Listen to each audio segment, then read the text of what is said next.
2 weeks after the Pahalgam attack, we woke up today with the news of Operation Sindoor, which I think is an incredibly refrained and a very strategic move by the government of India and our armed forces. And according to the PR note from the Ministry of Defense, we have hit around 9 spots, and to give proper kudos to our armed forces, this was an incredibly refrained answer to what had happened 15 days back at Pahalgam, where 26 civilians were killed.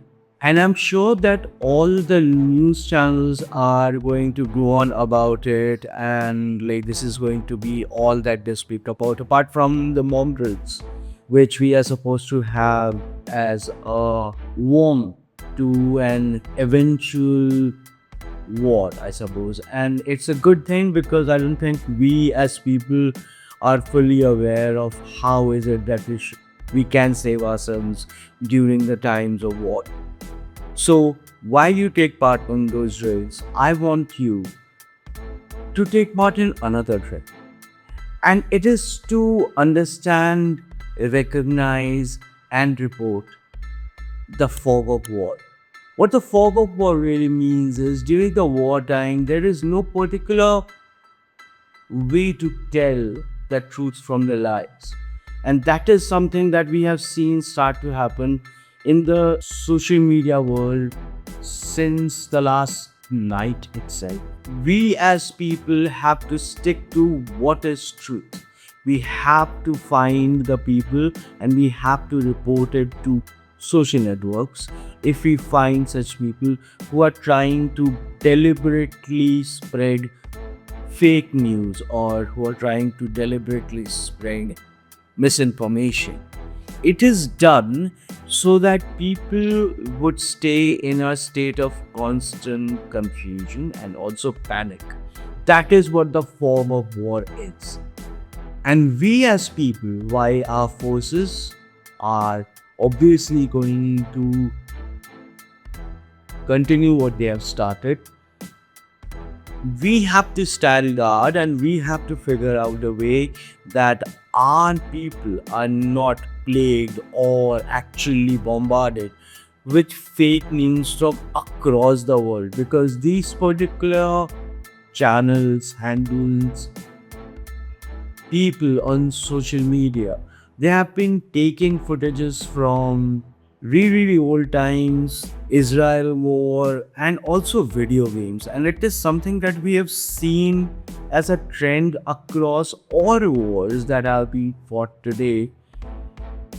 These are bad forces. These are people who are trying to farm engagement through fear and through fake sensationalism. And we have to make sure that we stop them at their tracks. The second drill that we have to do is try and not glorify war. War is always devastating, no matter who is fighting whom. There is always a mass casualty.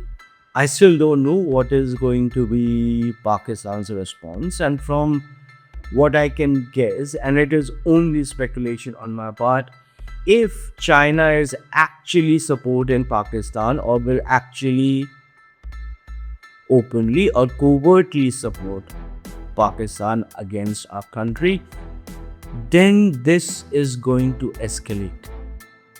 Not something which is desirable, but we are in a world where war is being used as a business, as a tool to gain any kind of traction, control over some other part of the world. And we have to make sure that we stand our ground. We remember that the strength that we have as a country is in unity. We have to remember that during the war times, we have to forget all our small grievances, We have to pave over all the cracks in our society, which are on the lines of caste, religion, food, language, and whatever else. All that has to be put aside so that we can present a unified front, not just to a particular country, quote unquote Pakistan, but to the world. We have to show them that we stand united as one against the people who are trying to harm our nation.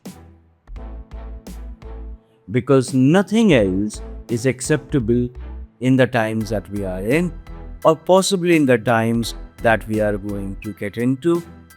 I wish you best of luck for the mock drills, and I wish our forces best of luck. I don't think they actually need it, but I think they have shown considerable restraint, and that is something that we should absolutely commit. Yeah.